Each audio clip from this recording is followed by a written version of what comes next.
Eu sou o Diegueira e bora falar sobre os episódios 13, especialmente o 4 de True Detective Terra Noturna, a temporada 4. A gente tem o episódio 3 mostrando dois flashbacks, um falando sobre a conexão da Navarro com a Annie, quando ela encontra a Annie e vai então ver ali a cena do bebê. O bebê quase morrendo já pode ser um efeito da contaminação da água por parte da mina. A gente também tem o flashback que mostra a Navarro e a Liz, no que talvez tenha sido encontro inicial entre elas, uma primeira aproximação, em que elas estão juntas naquela cena com o Wheeler. Elas falam que ele estava morto quando eles chegaram lá, mas a cena mostra ele vivo. E mais tarde, no episódio 4, a gente tem uma volta a esse flashback, aí falando um pouquinho mais sobre aquela coisa que pode ser sobrenatural, ou, dentro da nossa visão aqui do Nerdverso, que pode ser uma alucinação causada pela contaminação da água, e que eles estão achando que estão vendo espíritos. Tudo está em aberto ainda, a gente só não acredita muito nessa possibilidade. A gente também tem a laranja que aparece no episódio 3 e vai aparecer de novo no episódio 4. Essa laranja, ela sempre vai aparecer para Navarro ou para a irmã dela, para Julie. Então, só para as irmãs Navarro que aparece essa laranja que rola para perto delas, que chega até elas e que a gente nem sabe se é real ou não essa laranja que elas estão enxergando. E eu levanto essa possibilidade para vocês. Eu acho que isso, na verdade, é uma criação da mente delas que está relacionada com algum momento ou trauma de infância, com uma memória próxima de uma laranjeira, e essa laranja fica aparecendo para elas. Numa perspectiva sobrenatural, é claro que essa laranja parece ser um tipo de comunicação de um espírito com elas, como se fosse uma dica, como se fosse um pedido de ajuda, se alguma informação que vai se conectar com o mistério. E isso pode acontecer, de fato, mas a gente está trabalhando aqui no Nerdverso mais com a possibilidade não sobrenatural. Então, dentro da teoria não sobrenatural, a gente pensa que o que pode explicar essa laranja aparecendo para as duas é, de fato, que elas estão ficando doentes, efeito da contaminação da água, que é a poluição causada pela mineradora do local, pela Silver Sky, e isso traz alucinações para elas que se confundem com memórias de infância. Também a gente tem a Navarro encontrando o Oliver Tagek, eles chegam até ele, então, lá no trailer, né? O Peter fica incomodado com isso, e uma coisa interessante da gente trazer aqui, que eu trago para vocês como teoria, é que o Peter, ele pode estar infiltrado, no caso, para confundir e atrapalhar as buscas e impedir que a Liz e a Navarro cheguem à conclusão correta. Essa é uma teoria que eu elaborei no episódio 3, mas eu acho que o episódio 4 enfraquece essa teoria, tá? Então acho que é uma teoria um pouco fraca, mas lembrem-se, todos são suspeitos, né? Então até o final aí a gente não vai aliviar para ninguém. O Peter eu acho que é um bom suspeito, sim, tanto ele quanto o pai. Acho que não estão ligados um ao outro, né? Mas também é possível. Outra coisa interessante, os cervos correndo no início do episódio 1, eles podem estar fugindo de uma avalanche. O Leandro fala sobre isso no nosso vídeo, sobre o episódio 2, que um caso real e semelhante ao que a gente está vendo em alguns pontos na trama de True Detective Terra Noturna, dessa temporada 4, foi um caso de uma avalanche que aconteceu, né, no gelo. O Leandro explica melhor sobre esse caso, um caso real, e é claro que a série pode estar bebendo dessa fonte, pode estar se baseando nisso para criar a sua ficção. Então, os cervos, animais da natureza que muitas vezes têm uma percepção melhor do que a gente sobre alguns fenômenos, os cervos então saem correndo de uma possível avalanche. E essa avalanche pode ajudar a explicar alguns mistérios que estão acontecendo na série, mas isso é só uma teoria solta aqui que eu levanto pra gente. Bora falar do episódio 4 então agora, mais detalhadamente. Primeiro a gente tem a Liz falando ali para aquele outro funcionário da polícia lá, que tem um relacionamento com ela, agora não me lembro o nome dele. Ela fala para ele que as vítimas não morreram por congelamento, né? Que elas congelaram depois de já estarem mortas, que é uma descoberta que eles fizeram a partir daquela autópsia, né? Super enjambrada, feita lá pelo veterinário, que o Peter Pryor consegue chamar para ajudar. Também eles chegam ao nome de Otis Reis, que eles chegam a esse nome a partir de registros que eles buscam de pessoas que tenham sofrido ferimentos similares aos ferimentos dos trabalhadores, né, dos funcionários lá daquela base, Atsalau. Então eles chegam até esse nome, só que é um nome um pouco estranho, não o nome em si, mas essa pessoa, esse ser humano, porque eles não conseguem muitos registros desse ser humano, eles não encontram quase nada sobre ele, é como se ele quisesse ocultar os seus passos. E aí existe o acidente, sobre o qual se tem ainda menos informações, e após o acidente, então, é que ele se torna um viciado, né? Um usuário aparentemente ali de crack, como a gente vai ver mais pro final do episódio. Mas vamos focar nisso, tá? Ele tentava ocultar os seus passos, ele estava não querendo ser descoberto. Então, aí, obviamente, tem alguma coisa para ser fisgada. Ou ele tem culpa e está fazendo alguma coisa errada, ou ele está fugindo de alguém. Vamos sempre manter essas duas possibilidades. Aliás, uma coisa importante da gente trazer. Vocês já se deram conta de que a Julie, ela foi internada na véspera de Natal, no dia 24. Caraca, que climão, hein?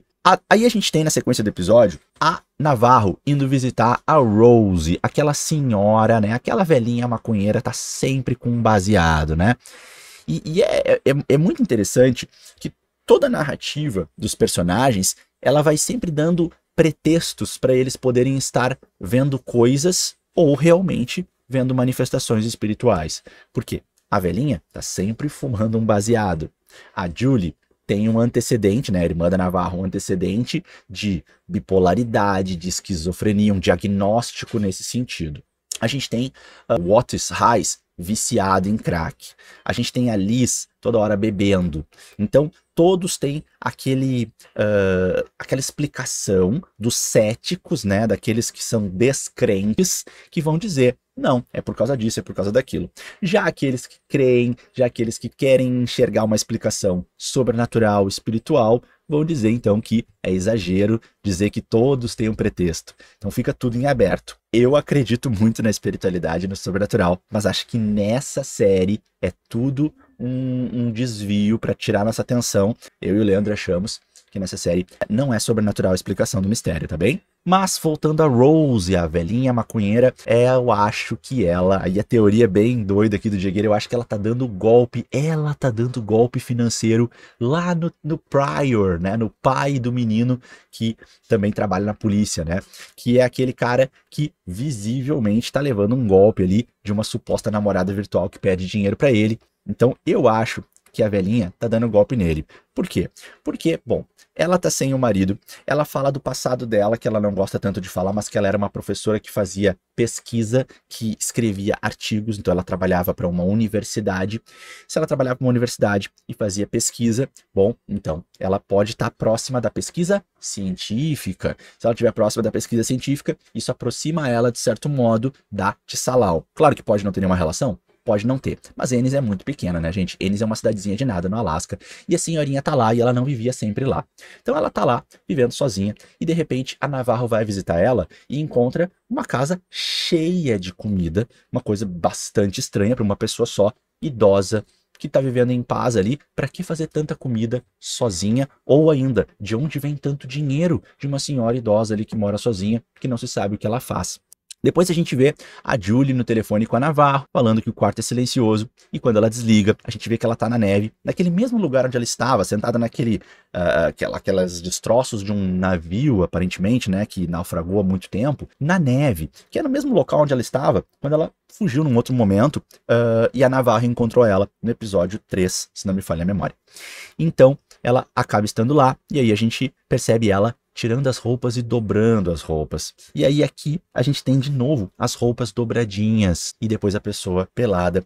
E a gente percebe exatamente isso no episódio 2, quando também a Navarro encontra as roupas dobradas, as roupas dos corpos congelados. E aí, claro, que é para confundir a nossa cabeça, para a gente pensar que então está acontecendo a mesma coisa. Mas a Liz crê, muito pela sua investigação, que tem um assassino que fez isso. Enquanto que a cena que a gente viu da Julie, da irmã da Navarro, mostra claramente que não tem nenhum assassino. Será que a Liz está errada? E que, na verdade, ambos os casos são similares e as pessoas estão sofrendo alucinações por causa da contaminação? Eu acho que não. Acho que nesse caso é diferente. E eu acho que a cena é de propósito para nos levar a pensar que é a mesma coisa. Eu não vou cair nessa. Sugiro que vocês não caiam também. Em casa, o Pryor, ele tá assistindo um filme, e aí uma curiosidade, o Pryor aqui, o pai, né, o filme que ele tá assistindo naquele momento deprê, né, depois de ter descoberto que levou um golpe, é o filme Um Duende em Nova York, né, com o Farquaad, e esse filme, inclusive, é citado por nós aqui do Nerdverso, num especial que fizemos num podcast de filmes de Natal, que dá para conferir no nosso Spotify.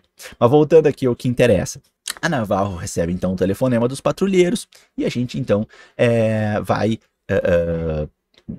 subentender, obviamente, e logo em seguida é confirmado que ela recebe a notícia de que a irmã dela se matou. É legal comentar que a música que vai indo e voltando ao longo do episódio, no trecho que a irmã dela tira a roupa e começa a caminhar, né, num ato suicida, a música fala exatamente Everybody Dies, que significa, em tradução livre, todo mundo morre. Então, bem assim, claro, só aí de repente para quem não pegou a parte do inglês, essa ajudinha aí do Nerdverso para vocês.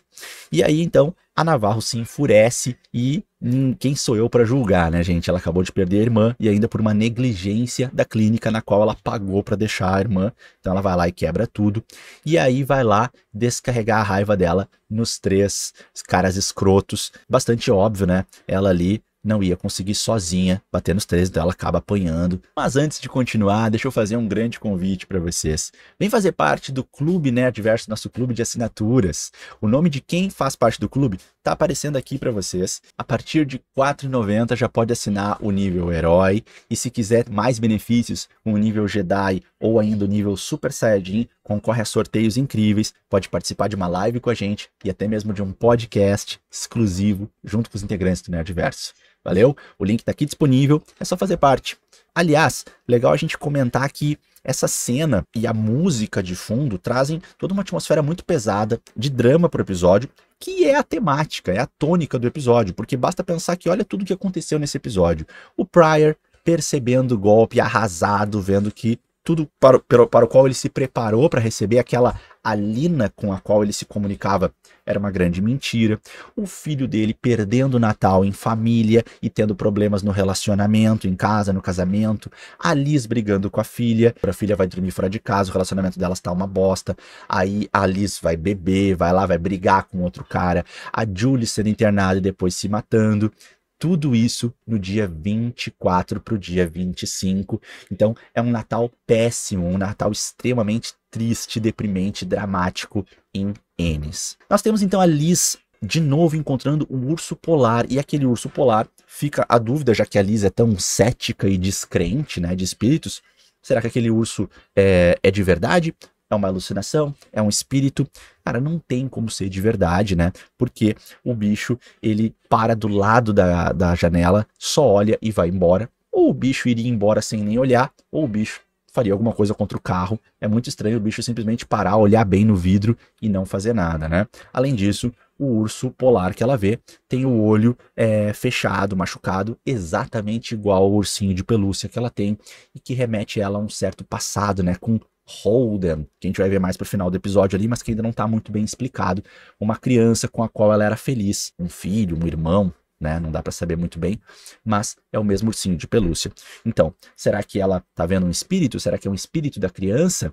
Pode ser, dentro daquela temática, dentro daquela teoria espiritual, sobrenatural, mas eu acredito mais na teoria da alucinação, que nos remete a memórias antigas que nos incomodam, e aí ela está tendo alucinações, porque todos da cidade estão bebendo a água, e a água está contaminada, a água não está bem tratada, está suja, poluída pela mineradora, e a teoria que nós do Nerdverso levantamos é que isso vai explicar as alucinações que o pessoal está tendo. Sobre a espiral que a gente vai vendo desde o primeiro episódio, né? Essa espiral, inclusive, me lembra um pouco o Jigsaw, né? O velho dos Jogos Mortais. Mas claro que eu tô só fazendo aqui uma comparação bem louca, né? Porque são universos diferentes, não se comunicam os dois. Agora, existe um paralelo aqui, né? Aquela espiral, ela tá o tempo todo aparecendo nas cenas dos crimes, ou das suspeitas, ou das vítimas. Então ela tá, obviamente, envolvida com o mistério, mas ainda sem explicação, né? Ela parece ser um símbolo de algum tipo de crença, de algum tipo de culto, de rito, de tribo, não sabemos, mas parece ir para esse lado, né? E nos Jogos Mortais é um símbolo do Jigsaw, é um símbolo do assassino. Mas enfim, voltando para nossa série, tá? Assassinos em série costumam ter um padrão, costumam ter uma motivação, costumam ter crenças. Não é sempre, não é tudo isso, mas isso são características que aparecem uma ou outra na trajetória de um serial killer, né? E um símbolo cairia muito bem nessa teoria. Além disso, a espiral é um símbolo normalmente relacionado a coisas cíclicas e também a evolução, se é de dentro para fora, ou involução, se é de fora para dentro, convergência, convergir para um ideal, se é de dentro para fora, ou expandir, evoluir, né, melhorar, se é de fora para dentro. Então, eu acho que essa espiral está relacionada com alguma crença na qual está embasado o assassino. Aí a gente tem mais pro final do episódio a discussão entre a Navarro e a Liz, quando a Navarro chega na casa da Liz, finalmente vai contar para ela, né? A Liz, antes disso, vai dizer que não acredita em nada de espiritual, quando a Navarro encontra o ursinho de pelúcia lá, do urso polar. Aí a Liz vai pressionar a Navarro para dizer que na cena com o Wheeler, e a gente volta para aquele flashback também do início do episódio 3, naquela cena das duas com o Wheeler, quando elas dizem que ele tinham dito, né, pro Peter Pryor que ele estava morto quando elas chegaram, mas na verdade ele estava vivo. Então a Liz pressiona a Navarro para dizer: você viu, né? Você viu uma coisa estranha. Nesse momento ela diz que não. Então isso é contraditório, né? Como é que ela estava dizendo que ela sabe que isso vai acontecer com ela mais cedo ou mais tarde, e ao mesmo tempo ela vai negar que viu alguma coisa lá? Isso não faz sentido. Então a minha interpretação é que, na verdade, a Liz queria uma confirmação de que quem viu foi a Navarro, para dizer que a Liz não estava louca. Mas acho que quem viu foi a Liz. E mais uma vez, acredito que seja a alucinação com uma doença, como um efeito colateral da água contaminada. Desculpa ser repetitivo, mas é o que eu acredito que seja. E aí, mais pro final do episódio, a gente tem também a foto do Clark, que aparece, né, pra detetive Liz, enviada pelo Peter, que estaria nas dragas, né? Mais uma vez o Peter sempre conduzindo, sempre dando as pistas certas para Liz, o que eu levanto suspeitas. O Peter pode estar atrapalhando as investigações e dando pistas erradas, mas acho que essa teoria é fraca. E aí, então, elas vão para as dragas, atrás, né, dessa pista. Mas o que diabos é uma draga? Vamos pesquisar aqui. Então, uma draga é um tipo especial de embarcação projetado para executar várias funções que digam respeito ao fundo de qualquer curso d'água, não muito profundo, e para limpar a água. Então está relacionado com um porto, com um lugar onde chegam os navios. É um maquinário para isso. E de fato, o lugar, né, é um lugar assim que parece ser um conjunto de máquinas ali, um tipo de fábrica. Lá nas dragas, a Navarro ouve seu primeiro nome, né, Evangeline, sussurrado, mais uma vez como se fosse um espírito. E ela desce então, vê o cadáver da irmã boiando, depois ela vê pegadas que conduzem ela até uma árvore de Natal ligada numa bateria, porque no lugar não tem eletricidade. E aí nós temos uma bateria, um gerador, e nesse episódio a gente várias vezes tem essa questão, várias vezes não digo, mas é a grande descoberta da Liz quando ela olha o vídeo, novamente o vídeo da Annie Koltov, quando ela tá, né, dando seu pedido de ajuda naquele vídeo do celular, ela percebe no final do vídeo que uma luz apaga. E ela percebe que isso acontece também no vídeo da Tsalal, lá do primeiro episódio, lá do Raymond Clark, né, do namorado da Annie, quando também no final do vídeo parece que uma luz é cortada e que seria então uma característica, uma rotina desse suposto assassino, né, de cortar a energia, o que também leva elas a pensar que em certos lugares onde supostamente estariam as vítimas, essa energia não existiria naturalmente, precisaria de um gerador, né? E isso levou elas até o Oliver. O Oliver está desaparecido também, logo depois que ele foi procurado por elas, ele se mandou. Mas enfim, uma bateria de novo aparece ligada na árvore de Natal. Então presta atenção nisso, tá? Porque não é uma coisa de nada, é uma coisa importante. Enquanto isso, enquanto a Navarro desceu lá nas dragas, a Liz subiu e encontrou com o casaco, então, né, o casaco rosa com o smiley costurado, o casaco, então, da Annie Koltov, e quem estava vestido era um homem. Elas achavam que era o Clark, mas quando ela chega mais próxima, ela reconhece que é o Otis Hayes, aquele que apareceu nas pesquisas do Peter Pryor, aquele que também apareceu na pesquisa daquele outro cara lá, aquele morador da cidade, com quem ali se relacionou, que eles foram atrás, que disse: tem um sistema de cavernas em Ennis, sim. E quem mapeou isso foi quem? Otis Hayes. Então ele é encontrado. Mais um personagem aparece de novo com uma expressão assim de quem tá esquizofrênico, de quem tá enlouquecido, também com aquele olho que parece ter sido queimado, parece ter sido cegado por alguma coisa. Ele também é um viciado em crack, aparece ali, né, a colher, o cachimbo. Então, mais uma vez, a gente tem o descrédito, né, assim, não dá para acreditar em tudo que ele fala porque ele é um viciado. E aí, será que vai dar para confiar no que ele está dizendo? Isso é muito legal, porque daí tudo é incerto, né? Mas o que que ele vai falar? Ele vai dizer, então, que o Clark, ele está escondido na Terra Noturna, que é o subtítulo da nossa temporada. E o que será que é a Terra Noturna, né? Num olhar mais superficial, parece ser apenas uma forma de se referir ao próprio Alasca, ou a cidade de Ennis, durante esse período que eles adentram a escuridão, em que todos os dias é noite. A gente tem até aquela contagem aparecendo ao longo dos episódios, né? O dia 25 de dezembro, por exemplo, acho que é o 8º dia de noite. O dia 17 de dezembro a gente tem o último pôr do sol, quando começa o primeiro episódio, né? Isso é uma questão geográfica. Lá no Alasca, de fato, né? Existem vários meses do ano em que o sol não aparece. Fica noite sempre. Olha que coisa estranha pra gente, né? Que não vive essa realidade. Então, Terra Noturna parece ser apenas um jeito de se referir a essa realidade deles. Esse é um olhar superficial. Eu acho que é mais profundo do que isso. A fala do Otis, ali,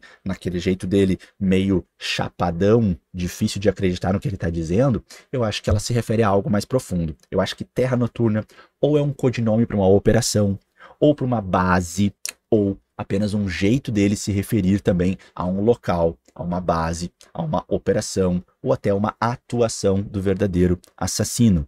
Então, eu acho que tem mais. Não acho que seja tão superficial como apenas uma referência à cidade deles e à época do ano. E pode ser até mesmo um ritual relacionado às mortes cometidas por esse suposto serial killer. Que eu acho que isso aí estaria mais dentro, né, da proposta da série, que é uma série de detetive. Quanto ao sangue saindo de dentro da orelha da Navarro, parece ser mais uma confirmação de que ela está doente por contaminação da água, tá? Ou ainda, numa análise mais cética, pode ser apenas, para distrair a gente, um efeito colateral das concussões que ela sofreu naquela briga da noite anterior, porque foi recente, então ela ainda pode estar machucada, pode estar tendo algum tipo de hemorragia, então talvez ela precise ser hospitalizada. Mas e aí? Concordam com essas teorias? Vocês têm outras teorias? Acham que alguma coisa que a gente falou foi bobagem? Bora discutir, bora queimar os neurônios aqui para pensar qual será a solução desse mistério? Então, deixa teu comentário aqui embaixo e a gente se vê no próximo vídeo de análise de True Detective Terra Noturna. Valeu, tchau, tchau!